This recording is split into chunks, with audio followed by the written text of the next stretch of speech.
Hola, ¿qué tal? ¿Cómo les va? Muy bienvenidos. Esto es Tesis de Salud.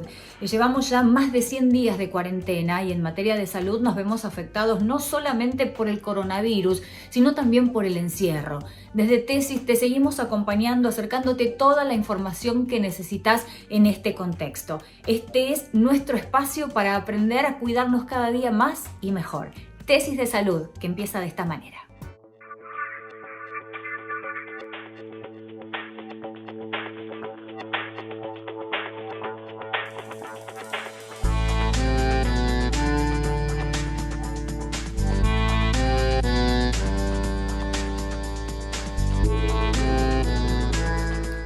Y tenemos hoy para compartir una historia realmente interesante, la de Sabrina Di María. Ella es farmacéutica, contrajo coronavirus, se recuperó y también fue donante de plasma. Sabrina, ¿cómo fue que contrajiste COVID-19? ¿Cómo contraje COVID? Es un misterio, porque en realidad no había ningún caso positivo en General Rodríguez. Yo no había viajado al exterior, no había estado en contacto con nadie que haya viajado al exterior.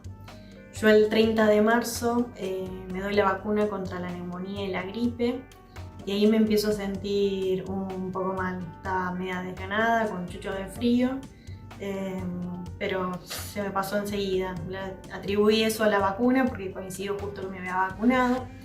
Después tuve 2 días con dolor de cabeza muy fuerte, pero solamente a la noche. A los 2 días una presión en el pecho y a la semana no tenía olfato. Me hicieron oler lavandina y no sentí nada. Ahí nos dimos cuenta que tenía algunos de los síntomas, pero no entraba dentro de la definición de casos sospechosos.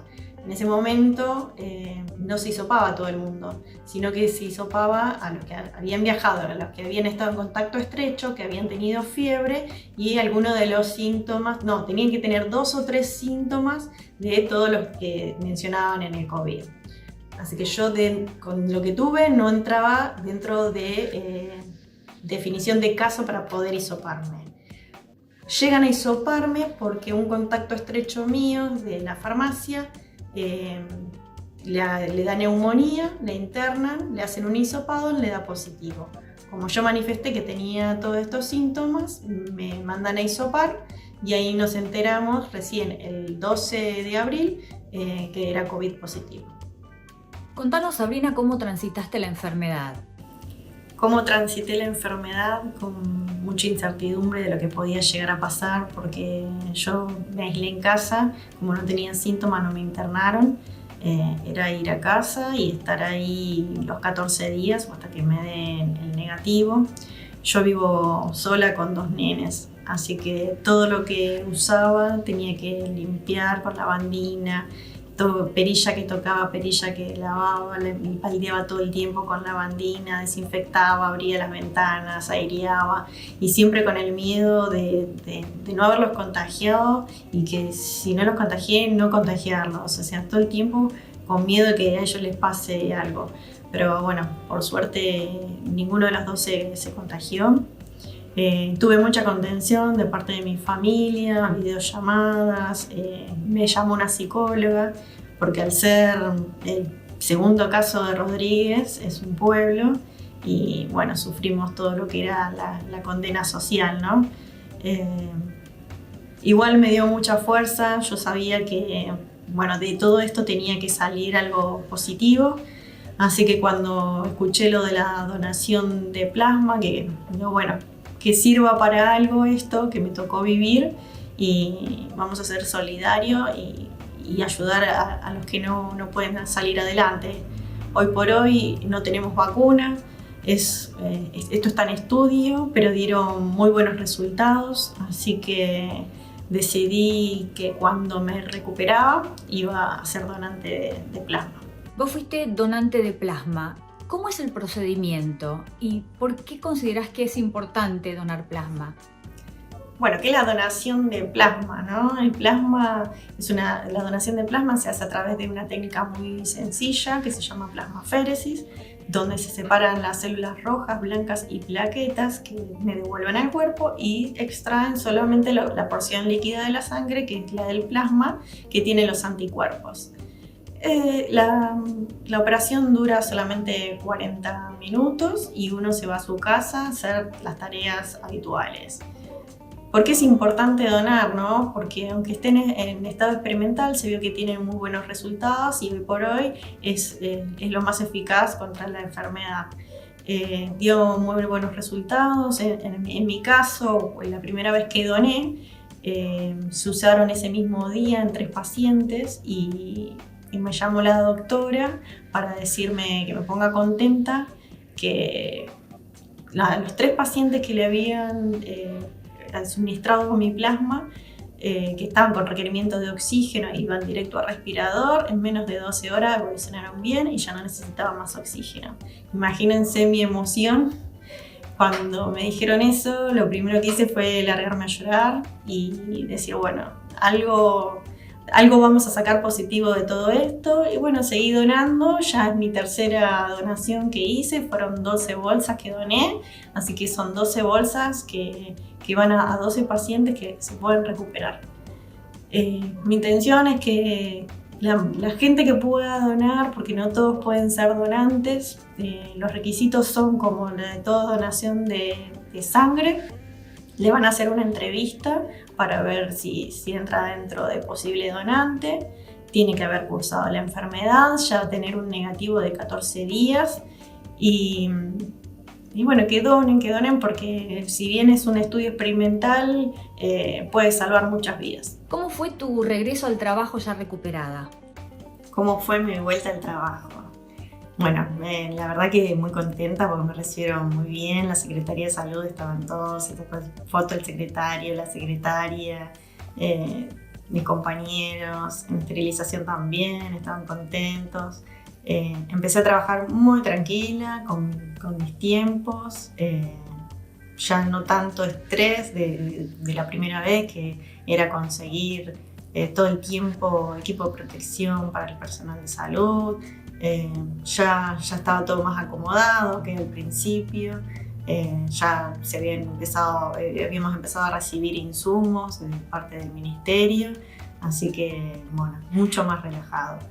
La reflexión es que yo creo que me enfermé por tanto estrés, era todo trabajo y COVID.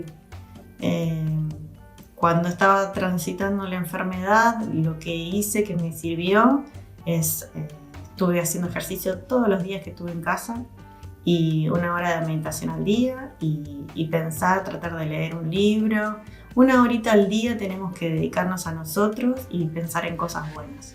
Y de esta vamos a salir entre todos. Y como venimos hablando en distintos programas, con todo el foco puesto en el coronavirus, hay muchos otros aspectos de la salud que están siendo desatendidos. Estamos con el doctor Sebastián Amerizo, médico neurólogo del FLENI. Doctor, ¿qué está pasando con los controles de la salud en general? La realización de los controles habituales de salud durante la cuarentena es un tema que nos preocupa. En FLENI hemos realizado una encuesta con más de 10.000 participantes, la mayoría de ellos residentes del área del AMBA, donde preguntamos sobre estos aspectos. El 30% de los participantes eran mayores de 60 años, casi 20% de ellos vivían solos, aproximadamente un 40% referían tener factores de riesgo vascular. Nos encontramos con datos preocupantes. Más del 70% de estas personas refieren no haber continuado con sus controles habituales de salud durante la cuarentena. 20% incluso refieren haber tenido dificultades para conseguir recetas en caso de necesitarlas. Más de la mitad de las personas no creen que las instituciones de salud estén preparadas para recibirlos en forma segura durante esta pandemia. Toda esta combinación de factores es preocupante. Nos indica que hay aspectos importantes de la salud de la población que están siendo dejados en casa. Y el mensaje es importante. El mensaje debe ser que si bien debemos quedarnos en casa para cuidarnos y cuidar a los otros, la salud no debería quedarse en casa. Uno no debería postergar los controles necesarios de salud aún en estos tiempos de pandemia. ¿Por qué es importante realizar los chequeos en cuarentena? Es muy importante continuar realizando los chequeos habituales de salud durante la cuarentena. Tanto nosotros en FLENI como muchos centros en Argentina y en el mundo han notado durante esta cuarentena un descenso de las consultas de los pacientes por problemas graves de salud. Ha habido una caída clara en el número de internaciones por infartos de miocardio, por accidentes cerebrovasculares, sobre todo aquellos que son leves. Es muy importante tener en cuenta que este dato puede llegar a tener repercusiones graves en el futuro. Personas que tienen eventos leves y que no consideran que este evento sea suficientemente importante como para realizar una consulta y arriesgar de alguna manera concurrir a un centro de salud, esto puede evitar que usemos en ese momento herramientas claves para prevenir eventos más graves en el futuro.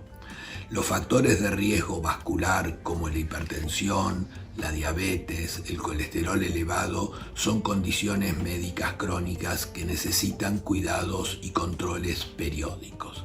El no realizar estos controles periódicos puede hacer que estos factores de riesgo tengan complicaciones a futuro. Las principales complicaciones pueden ser los eventos vasculares, como el infarto de miocardio, como el accidente cerebrovascular. Por lo tanto, es muy importante no postergar el control de estos factores, sobre todo en aquellas personas que necesitan medicación, que necesitan ajustes en esta medicación, y es también muy importante ante la aparición de síntomas, aunque estos sean leves o transitorios, concurrir a los centros de salud. Doctor, ¿qué recomendaciones nos puedes dar para cuidar los aspectos más importantes de la salud? Las recomendaciones para cuidar estos aspectos importantes de la salud son relativamente simples. Hemos visto con los datos de esta encuesta y con los datos que nos brindan las tasas de internación y de consulta tanto en nuestro centro como en otros, que existen problemas serios en este momento con respecto al cuidado habitual de la salud de las personas. Por eso las recomendaciones, como decíamos previamente, son que la salud no debe quedarse en casa, que el riesgo de la salud no debe quedarse en casa. Las personas deben conocer si tienen factores de riesgo vascular y si los tienen deben realizar los chequeos médicos como en cualquier momento. No deben postergar estos controles por la situación de pandemia. Ante la aparición de síntomas como pueden ser la debilidad de un lado del cuerpo, la dificultad para hablar, dolores de cabeza severos y repentinos, no deben quedarse en casa, deben consultar aunque estos eventos sean transitorios. En la necesidad de tener una opinión médica por algún síntoma o por alguna descompensación en estos factores de riesgo, también se debe consultar. Por lo tanto, la recomendación es muy simple. Si usted tiene algún problema de salud, especialmente problemas que pueden tener consecuencias potencialmente graves, no debe quedarse en casa, debe continuar haciendo los controles habituales, concurriendo a los centros de salud que han tomado todas las precauciones necesarias para que usted haga esto en forma segura. A partir de los 40 años, tus articulaciones se empiezan a desgastar. Elegí atacar solamente el dolor o atacar la causa que lo genera. Curflex te ayuda a restablecer la flexibilidad de tus articulaciones. Curflex, seguí haciendo lo que disfrutás. Y vamos a tocar ahora un tema muy importante, sobre todo en estos tiempos de encierro, como es el de la vitamina D. La doctora Beatriz Oliveri es endocrinóloga, especialista en osteología. Doctora, primero quiero saber cuál es la función de la vitamina D. Por un lado, es fundamental para la salud ósea en todas las etapas de la vida, desde el desarrollo fetal hasta los adultos mayores. La vitamina D aumenta la absorción de calcio de los alimentos, mejora la mineralización de todo el esqueleto, previene el raquitismo en los niños, previene la osteoporosis en los adultos, igual que la osteomalacia. Optimiza la función y la fuerza muscular, con lo cual disminuye también el riesgo de caídas y participa en la prevención de fracturas. Y por otro lado, participa en la regulación de múltiples tejidos, de múltiples pasos metabólicos en el organismo. Son las que nosotros llamamos acciones no clásicas o extraesqueléticas. Hay estudios en los cuales se muestra que patologías como diabetes, síndrome metabólico, hipertensión arterial, enfermedades cardiorrespiratorias, enfermedades infecciosas, enfermedades virales, tuberculosis, respiratorias, enfermedades autoinmunes como la artritis reumatoidea, algunos tipos de cánceres como el cáncer colorectal, en la esclerosis múltiple, se ha visto una asociación inversa entre los niveles de vitamina D y la incidencia de estas patologías. O sea, cuando uno tiene niveles mayores de vitamina D, tiene, comparado con los que tienen niveles deficientes, menor incidencia de las patologías que le nombré. E incluso se ha visto también una relación de disminución de la mortalidad con niveles adecuados comparado con los de deficiencia de vitamina D. ¿Qué pasa con la vitamina D ahora que no estamos tomando sol? Si nosotros lo midiéramos en este momento en la población, nos encontraríamos que hay un alto porcentaje de niveles bajos de vitamina D e incluso de deficiencia severa. ¿Y por qué? Porque la fuente principal de vitamina D en el ser humano, más o menos el 80-95% de la vitamina D que tenemos circulando, proviene de la síntesis en piel por efecto de la exposición a la radiación ultravioleta del sol. Está muy poco distribuida la vitamina D en los alimentos, puede estar en los pescados grasos como el salmón, el atún, en los lácteos que han sido enriquecidos con vitamina D, en el huevo, en los hongos o por supuesto si la recibimos como medicamento. Pero fundamentalmente el mayor porcentaje se forma por esa exposición a la radiación ultravioleta. Y ahora nos encontramos con dos factores de riesgo. Por un lado, estamos en nuestras casas, estamos confinados por la cuarentena, o sea que no nos exponemos. Y por el otro lado, que es muy importante, estamos en invierno.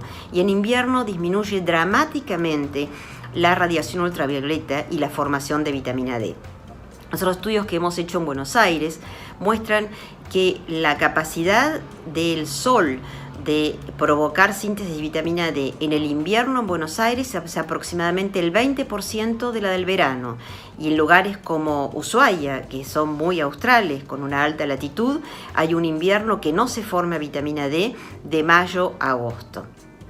Nosotros hemos medido en invierno poblaciones que han asistido tanto al Hospital de Clínicas como al Centro Mautalén, pacientes para evaluar o ser tratadas por osteoporosis, adultos mayores de 65 años, embarazadas, y en general esos grupos etarios tenían entre un 60, 70, 80% de deficiencia de vitamina D en el invierno. Y todavía esta deficiencia era mucho mayor en los ancianos que estaban confinados en geriátricos, llegando casi al 100%. ¿Y cómo podemos incrementar los valores de la vitamina D en estos tiempos de encierro? Fundamentalmente, en este momento, la forma de incrementarlos es con una adecuada suplementación con vitamina D. El ideal sería consultar con el médico, poder tener y medir los niveles de vitamina D que tenemos, y que sea el médico el que indique la forma y dosis de suplementación. Hay muchas formas de suplementar, viene la vitamina D en gotitas, viene en cápsulas, viene en soluciones orales oleosas, con diferentes dosis, pero es importante que sea el médico el que lo indique. Y mejor si tenemos nuestros niveles medidos previamente para evaluar si vamos a tener que dar una mayor o menor dosis, sobre todo en medio de esta pandemia y en la época invernal que estamos viviendo. ¿Y por qué digo que sea el médico? Porque realmente la vitamina D que es tan beneficiosa como hemos visto tanto para la salud ósea como para las otras acciones no clásicas, si se toma en cantidades excesivas puede causar intoxicación.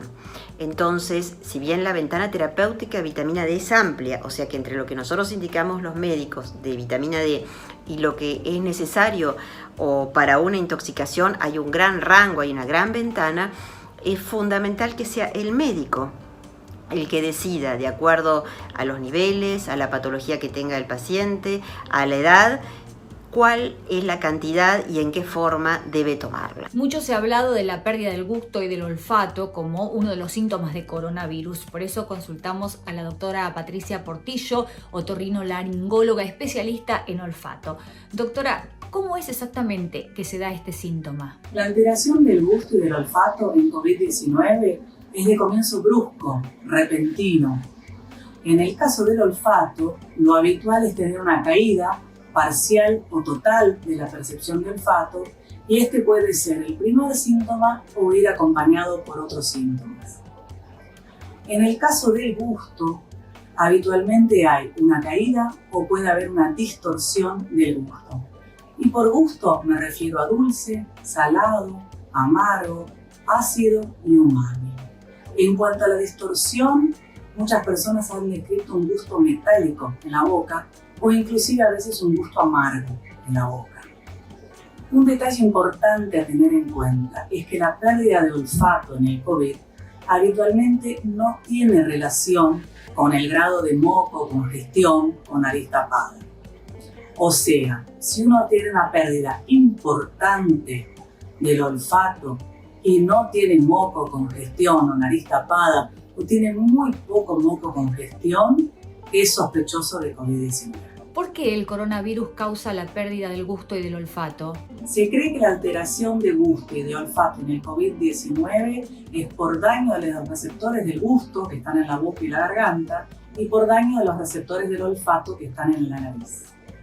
En el caso del olfato, en la parte de arriba de la nariz tenemos neuronas receptoras olfatorias y células de sostén que las acompañan. Se ha visto que el virus ingresa a las células de sostén y así puede dañarlas. Este daño de las células de sostén es lo que puede afectar a las neuronas olfatorias por diversos mecanismos. Esto todavía está en estudio. ¿A qué tenemos que prestarle atención para darnos cuenta que estamos perdiendo estas sensaciones? ¿Cómo podemos darnos cuenta que estamos teniendo un cambio de olfato o gusto? Si no le sentimos el olor al shampoo o jabón que habitualmente usamos, si al preparar el desayuno no le sentimos aroma al café o a las tostadas que estamos preparando, si esa comida del mediodía no tiene sabor, si la carne ha perdido su gracia, si el chocolate, el dulce de leche o la vainilla todos parecen ser lo mismo. En cuanto al gusto, si no le sentimos el dulce a esa mermelada que habitualmente comen y que saben que suele ser dulce, si no le sienten el ácido al limón, si no le sienten el amargor típico del mate, o sea, si el primer mate recién cebado les parece lavado o ese café recién hecho les parece lavado. También tener en cuenta que el gusto metálico puede surgir en el COVID-19, por más que no es la única causa de este síntoma, tenerlo en cuenta, y también un gusto amargo en la boca, por más que el reflujo también da este síntoma y está siendo muy frecuente en esta época tener reflujo, tenerlo en cuenta, prestar atención a su dieta, a su alimentación y ver si hay algún cambio o si surge algún otro síntoma.